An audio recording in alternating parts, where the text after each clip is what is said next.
Hi everyone, I'm Elisabetta Bartoloni and welcome to my video series for hiring managers on the science behind designing a winning recruiting process. Now, I'm going to make a couple of distinctions here between a process that is for a role that is more revenue origination versus a process for a role that is more managerial. So when you think about a revenue origination role, I would say the hiring manager is the one that really takes probably the majority of the time of the beginning to meet the candidate. So be prepared to meet the candidate probably 2 or 3 times early on. The first time to get a sense of the chemistry, also get a sense of alignment in terms of the role and the interest.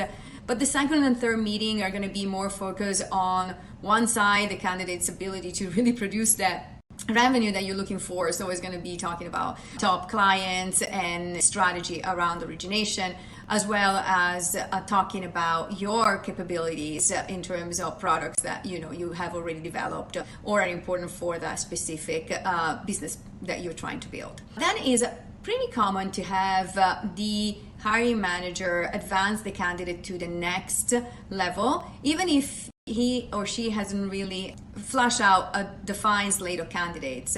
In fact, it is pretty common to see candidates access the process at any given time. As you get to the second round, really depending on market dynamics, there are different tactics that you can use to really make the timing of your hiring process shorter. First of all, you can limit the panel of interviewers to only the key product managers. Second of all, you can certainly have the candidates really tell you who they want to meet so that you don't have to scramble at the end to satisfy that request. And last but not least, we have seen situations where the second round of interviews can collapse with the third round by adding either the hiring manager's boss, for example, as well as key HR leaders that really need to give the final approval. In terms of the process for leadership roles, I would say that it comes for sure to no surprise to you that the process tends to be much more structured, and you will have your 3 to 8 candidates enter the process pretty much at the same time and go to the first rounds of interviews by meeting, I would say, around 3 senior managers at the firm, including the hiring manager.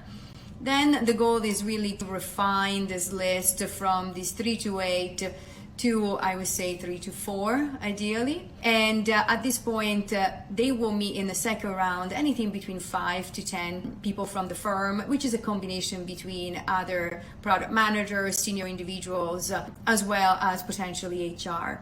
What I think is important to remember that at this point, if you had your candidates meet between 8 to 10 key senior people at the firm, I think you feel like you have a good representation and you can feel confident about then making your final decision. I would say, why is this important? I think having a very structured and well-designed process will allow you not only to be more effective and faster in hiring your person, not only in hot times where the market will dictate your timing here, but also in times where the market maybe is not so hot and you need to secure that hire before your company might decide to go into a hiring freeze. Well, I hope you find these insights helpful. And if you want to learn more about this topic in particular, you can find it in my booklet as well as others on the science behind designing a winning recruiting process. Please don't forget to drop me a line and subscribe to my channel.